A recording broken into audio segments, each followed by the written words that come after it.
Muchas gracias a Poetics por esta invitación, a Mario por la organización y a todos ustedes por acompañarnos en esta tarde. Poesía, política y sociedad. Vamos a estar muy coordinados con Mario, que me va a colaborar con él pasando las diapositivas porque no tenemos el dispositivo. Muchas gracias. Esta frase: la política es un arma cargada de futuro. La poesía es un arma cargada de futuro. Era para ver si estaban poniendo atención. ¿Alguien sabe quién pronunció esta frase? No está Basilio, y si no les daría una pista. Siguiente, por favor. Ay, no, ya voy a llamar. Siguiente. ¿Alguna aproximación? El poeta. Siguiente, por favor. Gabriel Celaya, Rafael Gabriel Juan Mujica Celaya y Lecita. Este personaje es nada más y nada menos que uno de los principales representantes de la generación de la literatura de la posguerra, uno de los más destacados de esa poesía denominada poesía comprometida o poesía social. Por supuesto que tiene que ver con la sociedad. Y cuando lo denominan como un poeta de ese grupo de la poesía comprometida, me pregunto yo, ¿qué quiere decir comprometido?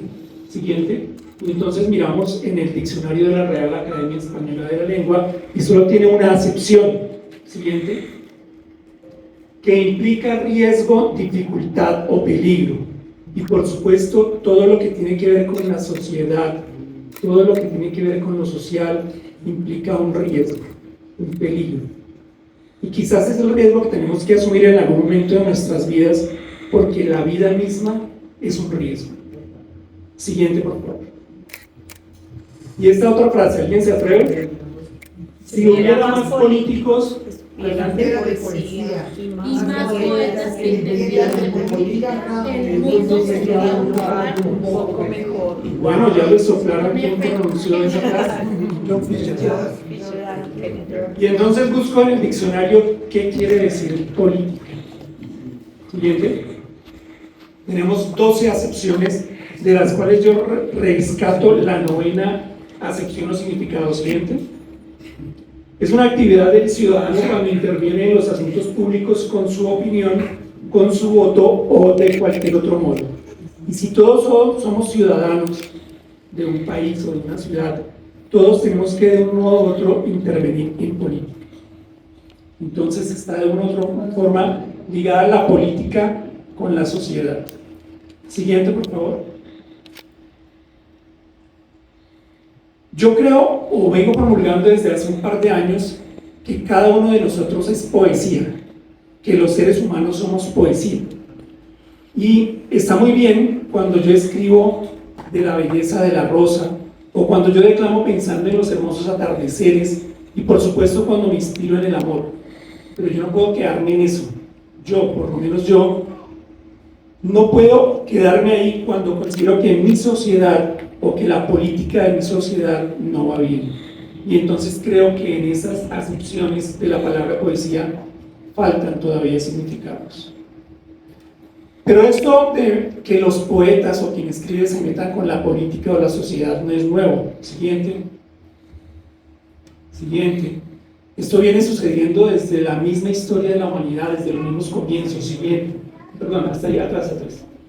Homero, Séneca, Víctor Hugo, poeta francés de los más reconocidos, quien en sus obras denunció a Napoleón III, quien en sus obras denunció los males de la guerra.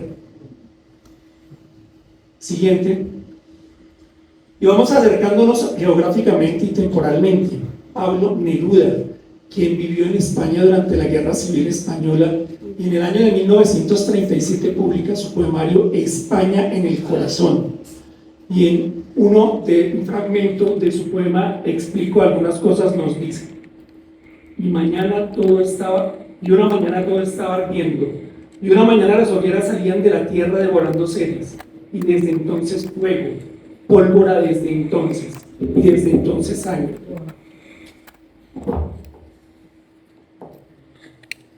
Siguiente, por favor. Langston Hughes, un afroamericano quien defendió a su raza, quien peleó por reivindicar todo lo que representaba su raza y por denunciar todo lo que se había hecho contra ellos. Y en su poema Pregunta nos dice: cuando la muerte, esa vieja indeseable, viene por un cuerpo arrojado al costal del olvido, me pregunto que si encontrara el cadáver de un multimillonario blanco, este valdría más centavos de eternidad que el oscuro torso de un negro que cosecha algodón. Siguiente. Y seguimos, una atrás, por favor.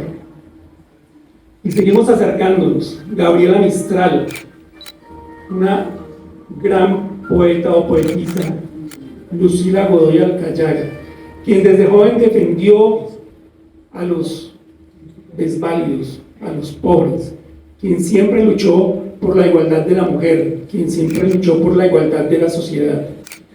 Y en un fragmento de Piececitos nos dice: piececitos de niño, azulosos de frío, ¿cómo os ven y no os cubren? Dios mío, piececitos heridos por los guijarros todos, ultrajados de nieves y lodos.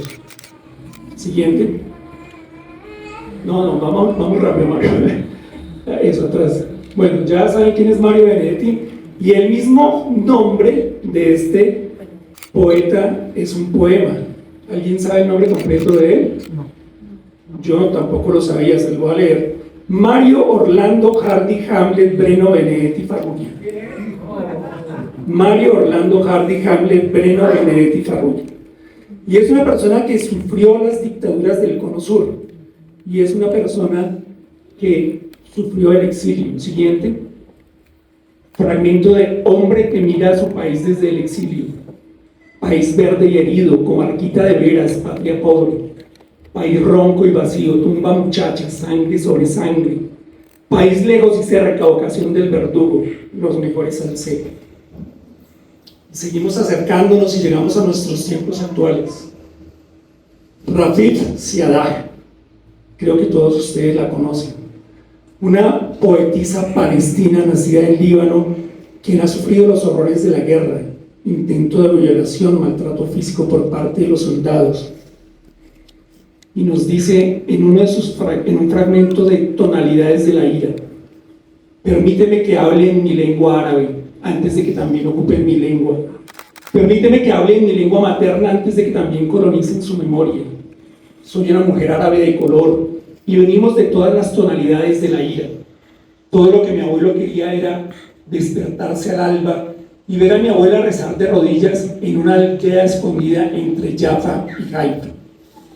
Ella escribió también otros poemas muy reconocidos como Nosotros enseñamos vida, Señor. Siguiente. Elvira Sastre Sáenz, quien participa en la Filbo 2025. Es una poeta, escritora y filóloga española, quien también ha denunciado a través de sus poemas. Fragmento del País de Poetas. Y vosotros escuchad, soltad los hilos corruptos de vuestras manos y mirad hacia abajo. Cerrad vuestra boca llena de humo negro y abrid bien vuestros ojos viciosos. Solo aquel que no tiene nada, tiene todo. A lo largo de la historia ha habido muchos casos en que los poetas han ocupado importantes cargos públicos o incluso han llegado a ser presidentes. Siguiente. José Martí, Pablo Neruda, Octavio Paz, Václav Havel, quien llegó a ser presidente de Checoslovaquia y luego de la República Checa. Leopold Sédar Senghor, presidente de Senegal. Rubén Darío, de Nicaragua.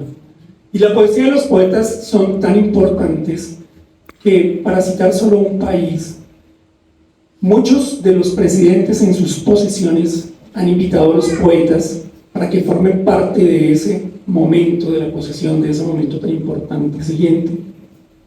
John F. Kennedy, Bill Clinton en sus 2 mandatos. Ahí está el nombre, anterior, por favor. El nombre de los poetas a quienes invitaron y los poetas que ellos declamaron. Barack Obama también lo hizo en sus 2 posesiones. Joe Biden.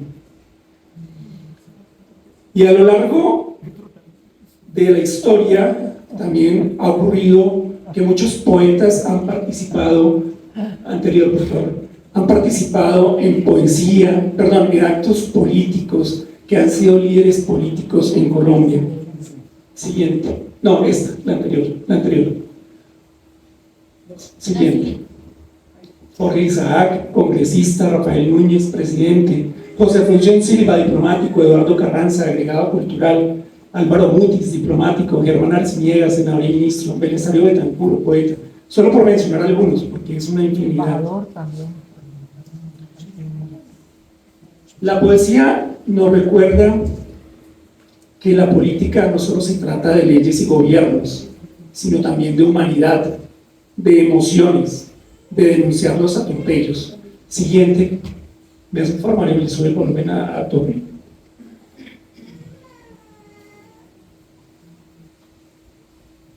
Noches de miedo. Se llevaron a la hora por haber visto mucho, aunque ya ciego. El niño mató por la espalda aquello que se le retorno, cuando cumpliría 4 meses. De mi padre no se nada.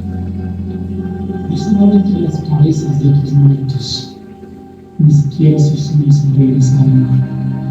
Me dejaron para contarlo, pero se llevaron mi lengua. Solo me queda mi recuerdo y las noches de miedo que recuerdo. La poesía, aunque sutil y emocional, tiene el poder de cuestionar. Siguiente. No, anterior. Va con video. Eso. De movilizar, de inspirar a las personas que a veces quieren hacerse los desentendidos. No. Un clic más. Siguiente. Un clic. Cenizas de un volcán en Pompeya o en Armero que explota, que invade, que aniquila cosechas. Naturaleza indomable que acaba con humanos. De Bojayá, cuerpos calcinados, hechos violentos que no podemos olvidar, causados por mentes retorcidas de humanos que no parecieran ser. De un taxi quemado, una fábrica o una casa, por manos criminales o un error involuntario. Nos quedamos sin trabajo, sin un techo o sin familia. De lo que no quiero que quede de mi patria en manos de un dictador que incinera, dividiendo con mentiras putrefactas, engañando a ingenuos y hasta genios. De mi padre, esparcidas en lo alto del cerro, confundidas luego con la tierra en surcos de arado y cosechas que dan vida. De lo que podremos renacer si en vida estamos muertos. Color blanquecino o simplemente gris. Soy ceniza de un miércoles cualquiera.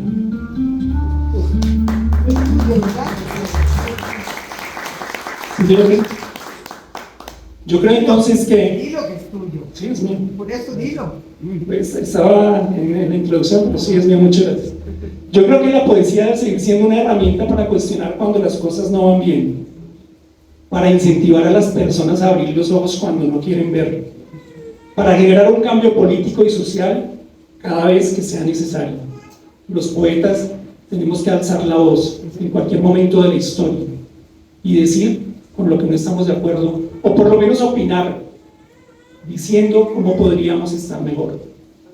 ¿Usted qué ve? Siguiente. A veces, anterior, a veces nos quieren hacer ver algo irreal. Siguiente. Muchas gracias.